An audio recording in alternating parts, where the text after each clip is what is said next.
آزادی وہ قیمتی سرمایہ ہے جو ہر ذی روح چیز کی ضرورت ہے۔ صرف انسان ہی آزادی نہیں چاہتا، دنیا کی ہر ذی روح چیز آزاد ہونا چاہتی ہے۔ جانور ہے وہ بھی آزادی کا خواہاں ہے، چرند ہے پرند ہے وہ بھی آزادی کے لیے ترس رہے ہیں۔ پرندے پنجرے سے آزادی چاہتی ہے، اور جانور ہے اگر ان کو بھی کسی کوٹھے اور بنگلے میں بند کر دیا جائے، ان کی آزادی سلب کر لی جائے اور ان کی خود مختاری کو بھین لگا دیا جائے تو تڑپتے ہیں آزادی کے لیے۔ اور یہ آزادی نام ہے ذہنی آزادی کا بھی اور جسمانی آزادی کا بھی۔ جب یہ دو آزادی کسی کو ملتی ہے تو حقیقت میں ان کو بہت بڑی نعمت سے نوازا جاتا ہے۔ مسلمانوں کی آزادی تمام چیزوں کی آزادی سے مختلف نوعیت کی ہے۔ مسلمان آزاد تب کہلاتے ہیں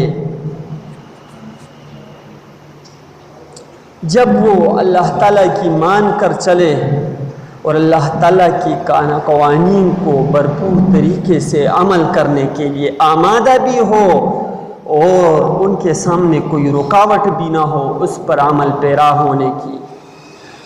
ہر قسم کی دین کے بارے میں، اسلام کے بارے میں، قرآن اور شریعت پر عمل کرنے سے متعلق جب بندہ مسلمان آزاد ہو جاتا ہے، خود مختار ہو جاتا ہے، تو یہی مسلمان کی آزادی ہوتی ہے۔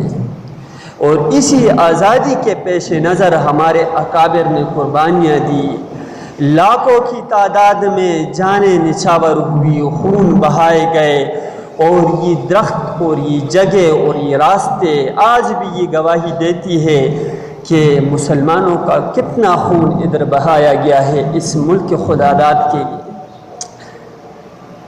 بہرحال قربانیاں دینی پڑتی ہے اس قسم کی آزادی کے لیے، اور اللہ تعالیٰ بغیر انسانی کاوش کے یہ آزادیاں کسی کو نہیں دیتے۔ ان اللہ لا یغیر ما بقوم حتی یغیروا ما بانفسہم۔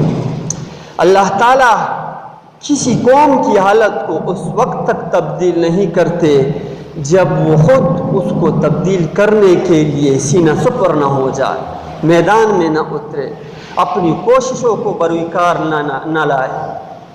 خدا نے آج تک اس قوم کی حالت نہیں بدلی، نہ ہو جس کو خیال آپ اپنی حالت کے بدلنے کا۔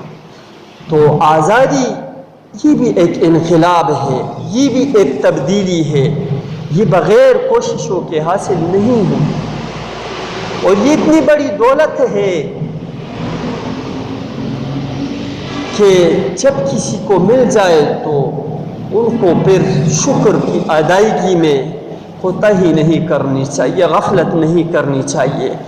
جن جن کو آزادی ملی ہے اللہ تعالیٰ کی طرف سے تو ان کو بہت بڑی دولت اور سرمایہ ملا ہے، اللہ تعالیٰ کی بہت بڑی نعمت ملی ہے اللہ تعالیٰ کی طرف سے۔ اور اس کا ایک تقاضا تو یہ ہے کہ اللہ تعالیٰ کا زبانی شکر ہو اس پر کہ اللہ تعالیٰ نے ان کو یہ آزادی دی ہے، اور عملاً بھی اس کا نفاذ ہو۔ جو مقصد ہے آزادی کا اور جس مقصد کے لیے قربانیاں دی گئی ہے، کاوشیں کی گئی ہے، محنتی کی گئی ہے، اس کو عملی جامہ پہنانا یہ دوسرے درجے کا شکر ہے اور لازمی شکر ہے۔ یہ دونوں شکر جب ساتھ نہیں ملتے، ایک دوسرے کا ساتھ نہیں دیتے تو شکر ادھوری ہے، اور خطرہ ہے کہ نعمت دوبارہ چھن جائے۔ اللہ تعالیٰ جب کسی کو نعمت دیتے ہیں تو یہ دو قسم کی شکر گزاریاں اس پر لازم ہوتی ہے۔ لئن شکرتم لازیدنکم ولئن کفرتم ان عذابی لشدید۔ اگر شکر ادا کیا تو وعدہ ہے اللہ تعالیٰ کیا کہ مقاصد میں ترقی ہی ہوگی، زوال کی طرف نہیں جائیں گے، آپ کو آزادی ہی ملے گی، سرخروئی ہی ملے گی، کامیابی آپ کا قدم چومے گی۔ وَلَئِن كَفَرْتُمْ، لیکن اس وعید کو بھی نہ بھولنا، اگر ناشکری پر اترائے، نعمت دے کر اس کے تقاضے کو پورا نہیں کیا، ان عذابی لشدید، تو اللہ کی پکڑ بہت سخت ہے۔ اور جب وہ پکڑتے ہیں تو پھر اس کی معمولی پکڑ نہیں ہوتی کہ کچھ عرصے کے لیے ہو، کچھ زمانے کے لیے، کچھ وقت تک محدود ہو، وہ پھر رہتی دنیا کے لیے باعث عبرت بن جاتی ہے وہ پکڑ۔ اگر ہم تاریخ پر نظر ڈالیں تو ہمیں ایک قوم بنی اسرائیل کے نام سے دکھائی دیتی ہے۔ یہ وہ قوم تھی جس پر اللہ تعالیٰ نے ہر قسم کی نعمتیں برسائی تھی، ہر قسم کی آزادی سے ان کو سرفراز کیا تھا، جو ان کے من میں آتا، جی میں آتا، جس کے لیے قدم اٹھاتے تو انبیاء کی معیت ان کو اس راستے میں سرخرو کیا جاتا، کامیابی سے ہمکنار کیا جاتا۔ ان پر ظاہری نعمتیں بھی کی گئی اور باطنی نعمتوں سے بھی سرفراز کیا گیا۔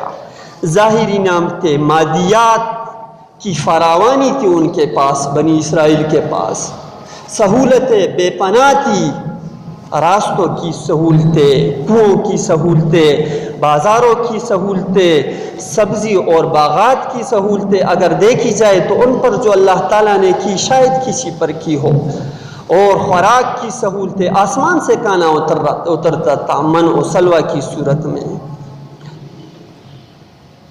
یہ وہ قوم تھی جس نے اللہ تعالیٰ کی اور روحانی جو نعمتیں تھیں ان کو بھی فراموش کیا، اور مادی جو نعمتیں تھیں ان کو بھی فراموش کیا۔ روحانی نعمتیں بھی اللہ تعالیٰ نے بہت زیادہ کی۔ جتنے زیادہ انبیاء بنی اسرائیل میں آئے شاید کسی قوم میں آئے ہو، تو دنیاوی بہتات اور روحانی نعمتوں کی بہتات، روحانیت کی بہتات ان پر چھم چھم کر برس رہی تھی۔ ناشکری پر اترائے، مادیات سے بھی سر منہ انحراف کر دیا، نہ عملی شکر ادا کیا اور نہ زبانی شکر ادا کیا، اور روحانی نعمتوں کو بھی دھکا مار دیا، ان کو بھی میدان سے باہر کر دیا۔ انبیاء کو بدبختوں نے قتل کیا ایک ایک کر کے اپنے دور میں۔ یہ ہے روحانی نعمتوں سے سرکشی اور ان کے پیغامات کو دور کرنا، ختم کر دینا۔ آج وہی قوم جس پر بہت نعمتیں ہوئی تھی اور بیش بہا مادیات سے ان کو نوازا گیا تھا، آج اگر ان کا نام ہمیں ملتا ہے تو مغضوب علیہم کے نام سے وہ پکارے جاتے ہیں، غیر المغضوب علیہم ولا الضالین، جس پر ہر نماز میں مسلمان ان سے پناہ مانگتے ہیں۔ اللہ ہمیں اس قوم میں شامل نہ کرنا جن پر آپ کا غضب نازل ہوا۔ ایک ہی گناہ ہوا تھا، ناشکری پر اترائے تھے، کفرانی نعمت کیا تھا، باطنی نعمتوں سے بھی روگردانی کی تھی اور ظاہری نعمتوں سے بھی روگردانی کی تھی۔ اس کا نتیجہ یہ ہوا کہ صرف اس قوم تک نہیں، وہ بنی اسرائیل تک ہی ان کی مذمت محدود نہیں رہی تا قیامت۔ جب قیامت طلوع ہوگا اس وقت تک ان کی مذمت باعث عبرت رہے گی آنے والے اقوام کے لیے۔ تو اللہ تعالیٰ کی پکڑ پھر ایسی ہوتی ہے، پھر دائمی ہوتی ہے۔